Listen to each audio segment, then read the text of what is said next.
Marcus Chen stood frozen in the doorway of Danny's diner, his worn work boots still dusty from the construction site, his 7-year-old daughter Lily tugging at his calloused hand, and in that split second before everything changed, he watched 3 men in expensive suits laugh loudly at the old woman sitting alone at the corner booth, one of them flicking a wadded napkin toward her table while she quietly tried to read a tattered book. And something inside Marcus, something he'd buried for 3 years beneath, exhaustion and humiliation and the weight of just surviving, suddenly ignited. "Daddy, why are those men being mean?" Lily whispered, her wide brown eyes reflecting a confusion that tore at Marcus's heart because he'd tried so hard to shield her from the cruelty of the world, the same world that had taken her mother in a senseless accident and left him struggling to keep their small apartment, working 3 jobs, his hands cracked and bleeding, his dreams of finishing his doctorate abandoned in a drawer somewhere between past and present. And now here in this modest Tuesday evening, at the only place he could afford to take his daughter for her birthday dinner, he was witnessing the kind of casual cruelty that reduced human beings to punchlines. Marcus felt his jaw tighten as he guided Lily to a booth, but his eyes never left the scene unfolding 15 feet away. The old woman, perhaps in her 70s, wearing a faded floral dress and a dignity that seemed to make her tormentors even more aggressive, trying to ignore them as one of the suited men made a show of holding his nose. Another saying loudly enough for half the diner to hear, "Some people don't know when they're not wanted." Clearly doesn't understand this place has standards now. Maybe she wandered in from the shelter, and Marcus saw her hand tremble slightly as she turned a page. Saw the way she bit her lower lip. Saw something in her posture that reminded him of his own mother who'd passed away 2 years ago, never having seen him rebuild his life, never knowing if her son would find his way back from grief. "Stay here, sweetheart," Marcus said softly to Lily, kissing the top of her head, and before his rational mind could intervene with all its practical warnings about keeping his head down and not making waves and remembering he couldn't afford trouble, his legs carried him across the black and white checkered floor, past the jukebox playing a forgotten country song, past the waitress whose worried eyes tracked his movement, until he stood beside the booth where the 3 men sat with their untouched expensive meals, their watches catching the fluorescent light, their confidence, the kind that came from never being challenged, never being told no, never having to wonder if they could afford their child's medication. "Gentlemen," Marcus said, his voice quiet but carrying a strange authority that made the entire diner fall silent. Wrong table, wrong day, and the largest of the 3 men, late 40s, with silver temples and a smirk that had probably closed 1,000 ruthless deals, looked up with amused contempt, saying, "Excuse me, do we know you, buddy? Because, unless you're the manager, which I seriously doubt, given your appearance, I'd suggest you go back to your table before this gets awkward." But Marcus didn't move, didn't blink, just kept his eyes locked on them with the kind of steady gaze that Lily had seen only once before, when a landlord had tried to enter their apartment without permission, a look that said some lines could not be crossed. "That woman you're harassing," Marcus continued, his voice still measured but with an edge like weathered steel, "she deserves to eat her meal in peace. She deserves basic human respect, and you 3 are going to leave her alone, apologize, or deal with me. And trust me when I say that despite appearances, you really don't want the 3rd option." And something in his tone, something that bypassed their rational dismissal and spoke directly to a primal understanding of real threat versus performed power, made them hesitate. The second man, younger, with gelled hair and nervous energy, laughed uncertainly and said, "Who do you think you are? Construction worker playing hero? Do you have any idea who we are? My firm handles 40 million in real estate development. One call and I could." But he stopped because Marcus had leaned forward slightly, not aggressive, but utterly unwavering, and said, "I don't care if you own the whole city. I don't care about your money or your connections or whatever power you think you have, because right now, In this moment, you're just three men who chose to hurt someone who can't defend herself. And that makes you small. That makes you nothing." And the words hung in the air like a verdict. The third man, older, with shrewd eyes that had been quietly assessing Marcus, suddenly spoke up, his voice different from his companions. Wait a second. Chen. Marcus Chen." And Marcus felt his stomach drop because recognition was the last thing he wanted. Recognition meant dragging up the past he'd left behind. But the man was standing now, staring at him with dawning realization, pulling out his phone and scrolling frantically, then holding up a screen showing a newspaper article from 4 years ago. A photo of Marcus in a very different life, clean-shaven, in a pressed suit, standing at a podium. The headline reading, "Dr. Marcus Chen wins humanitarian award for pediatric medical software." And the man's face had gone pale, saying, "Oh my God, you're the Marcus Chen. You developed the diagnostic program that saved thousands of kids' lives. You were on the cover of Tech Medicine Monthly. Hospitals worldwide use your algorithm. You were consulting for who? What are you? Why are you?" And his voice trailed off into horrified understanding as he looked at Marcus's work clothes, the dirt under his fingernails, the exhaustion carved into his face. The diner had become a cathedral of silence, every person holding their breath, and Marcus felt the familiar shame wash over him, the shame of falling, of losing everything. But then he felt something else, a small hand slipping into his, and he looked down to see Lily had left their booth and was standing beside him, looking up at him, not with embarrassment, but with pure love. And she said in her clear child's voice, "My daddy is the best daddy in the whole world. He makes me breakfast every morning, even though he's tired. He helps me with homework. He reads me stories with different voices. He never misses, tucking me in, and he teaches me to be kind to everyone." And Marcus felt his throat constrict because this little girl, who'd lost her mother, who wore second-hand clothes and didn't have the toys other kids had, who lived in a tiny apartment with peeling paint, saw him not as a failure, but as her hero. The shrewd-eyed man was backing away now, pulling his companions with him, saying urgently, We're leaving right now." But Marcus raised a hand and said, "You haven't apologized to her." And he gestured to the old woman who was watching everything with tears streaming down her weathered face. And the three men turned, shamefaced, the shrewd one stepping forward and saying to her with genuine contrition, "Ma'am, I am deeply, deeply sorry for our behavior. It was inexcusable. There's no justification. Please forgive us." And his companions echoed the sentiment. Their earlier arrogance completely dissolved, and then they practically fled the diner, leaving their expensive untouched meals behind and $300 cash on their table. Marcus approached the old woman slowly, aware that she might be shaken. But when he reached her booth, she looked up at him with eyes that held an ocean of stories and said, "Thank you, young man. Not many people would have done that."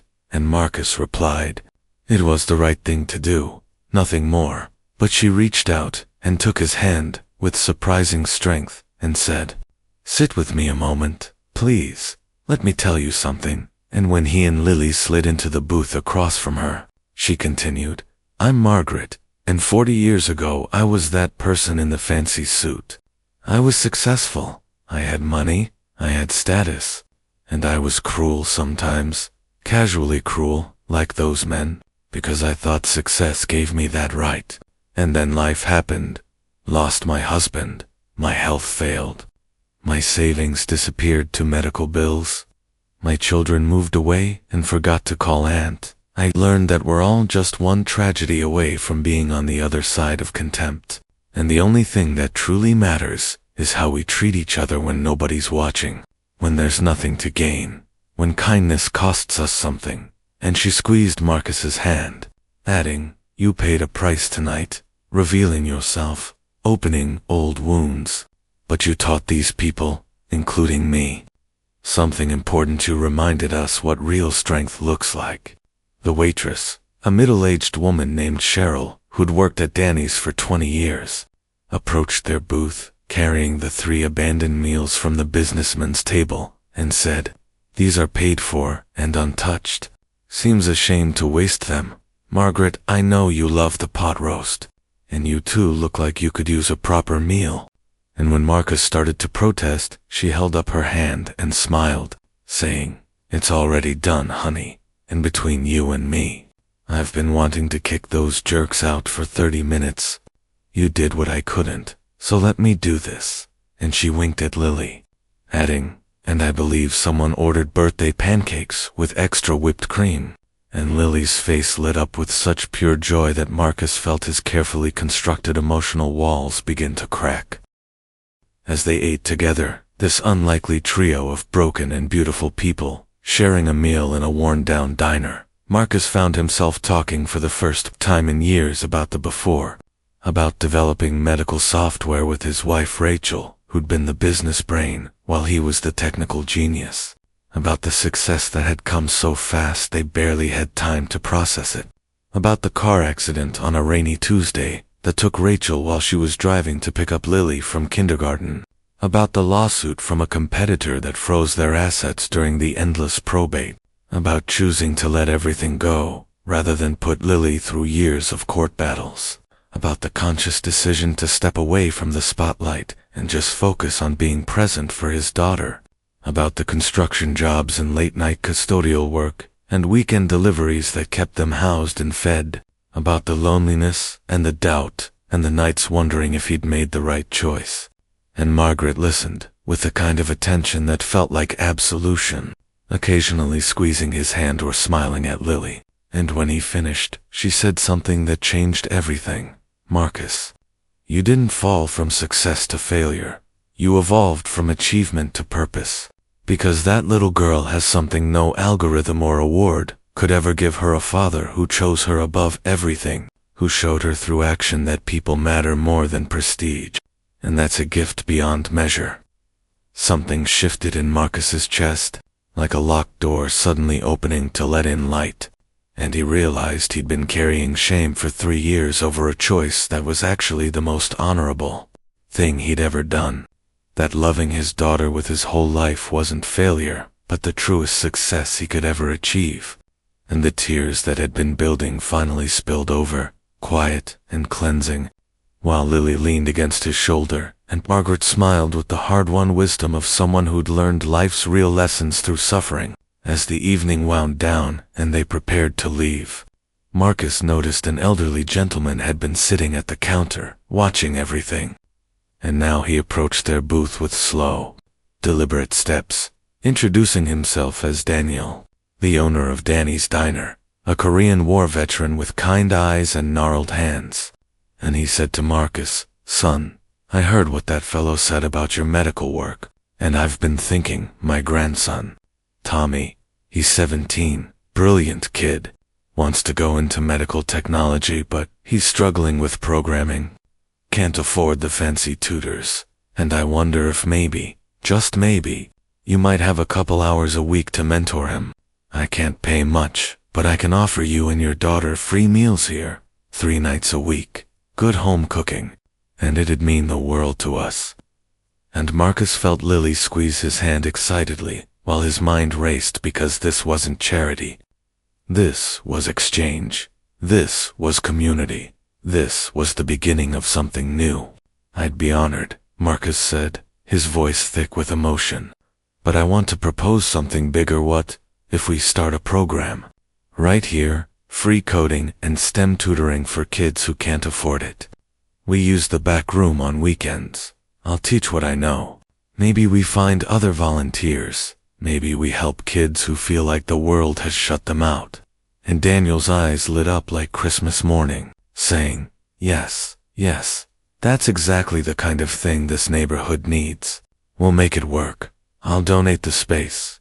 Cheryl can help coordinate. This could really be something special." And suddenly the diner erupted in applause, because everyone had been listening, moved by the transformation of a terrible moment into something redemptive and beautiful. Margaret pulled Marcus aside as they were leaving and pressed something into his hand, a business card, worn but elegant, with an address and phone number, and she said, I may not have money anymore, but I still have connections, people who owe me favors, people who remember who I was and respect who I've become. And I'm going to make some calls, because the world needs your medical software mind. Maybe not in the same way as before, but teaching, mentoring, maybe developing free tools for underserved communities, maybe consulting remotely so you can keep being the dad Lily needs. Let me help you find a path that honors both your gifts and your priorities. And Marcus hugged this stranger who'd become a friend. This woman, whose defense had opened doors he thought were permanently closed. Walking to their car in the purple twilight, Lily held Marcus's hand and said, "Daddy, those men thought they were important because they had money, but you're important because you're good, right?" And Marcus knelt down to her level, cupping her small face in his rough hands, and said, "Sweetheart, what I learned tonight is that I've been measuring my life by the wrong standards. I thought I'd failed because I lost status and money, but looking at you, seeing the kind, brave, loving person you're becoming, I realize I've actually succeeded at the only thing that truly matters, being your father, being someone who stands up for people who need defending, being someone who chooses love over fear." And Lily threw her arms around his neck, saying, "I'm glad those men were mean because it made you be brave, and now we have new friends, and you're going to teach kids, and we get free pancakes."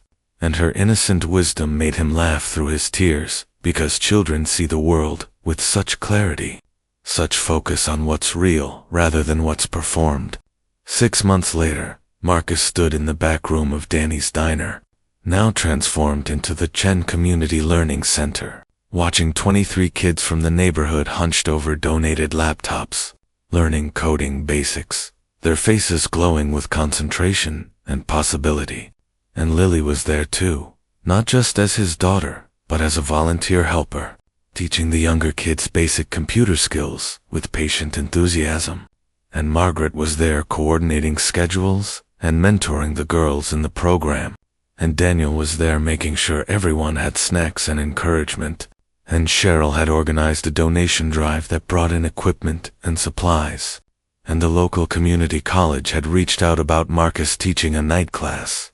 And a nonprofit focused on medical technology for underserved populations had hired him as a remote consultant. Flexible hours, decent pay, meaningful work. And he'd started sketching out ideas for a free diagnostic app for rural clinics. And his landlord, hearing about the community program, had reduced their rent in exchange for Marcus teaching his daughter calculus. And slowly, piece by piece, life was rebuilding itself into something different than before, but no less valuable. Perhaps even more so because it was rooted in connection rather than ambition, in service rather than status. One evening after class, a shy 12-year-old girl named Aisha approached Marcus and said, "Mr. Chen, I finished the algorithm you assigned, and I was thinking, could we modify it to help predict asthma attacks based on environmental data? Because my little brother has asthma, and sometimes we can't afford his medication, and if we could predict attacks, maybe we could prepare better." And Marcus felt his heart expand because this was why he'd started in medical technology in the first place. Not for awards or recognition, but to help people, to solve real problems for real families. And he said, "Aisha, that's brilliant. Let's develop it together. Let's make it work. Let's create something that could help thousands of kids like your brother." And he saw in her eyes the same fire that had driven him decades ago, the belief that technology could be a tool of compassion. And he knew that even if he never regained his former status, even if he spent the rest of his life in work boots and modest apartments, he was exactly where he needed to be, doing exactly what mattered most.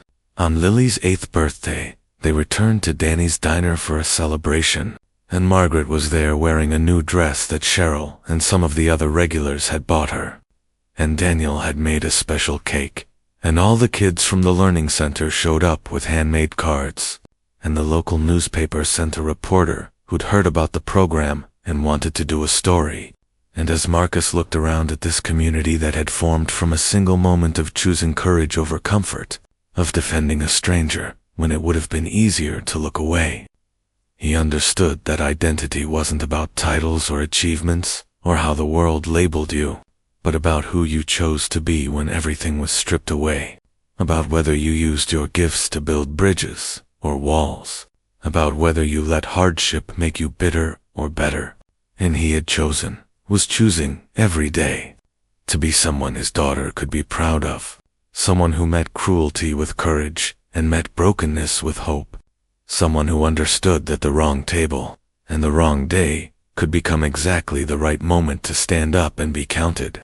Years later, when Lily was grown and studying pediatric medicine herself, inspired by her father's original work and his subsequent dedication to community service, she would tell people about that night in the diner, about watching her father defend a stranger, about the moment she understood that true strength wasn't about power over others, but about power used for others, about how a single choice to act with kindness had rippled outward and changed dozens of lives, including her own. And she would end the story by saying, "My father taught me that we're not defined by what we lose, but by what we do with what remains, and that the measure of a life well lived isn't found in accolades or bank accounts, but in the people we help, the stands we take, and the love we give when nobody's watching."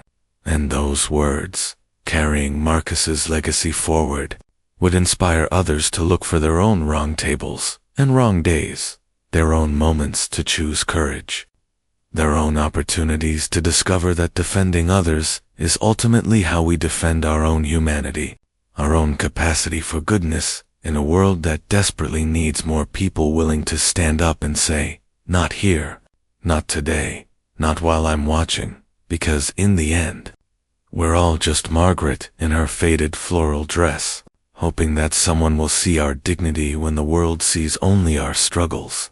And we're all Marcus, holding our daughter's hand and wondering if we're enough. And we're all those three businessmen, given the choice between cruelty and compassion, between ego and empathy, and the table we choose, the words we speak, the stand we take or fail to take. These small moments become the architecture of our character, the foundation of our legacy, the answer to the question that haunts every human heart: when it mattered, who was I? And Marcus Chen, standing in that diner with dust on his boots and love in his heart, had answered that question in a way that transformed not just his own life, but the lives of everyone fortunate enough to witness what happens when one person decides that kindness is worth fighting for, that dignity is worth defending, and that the wrong table on the wrong day can become exactly the right place to change everything.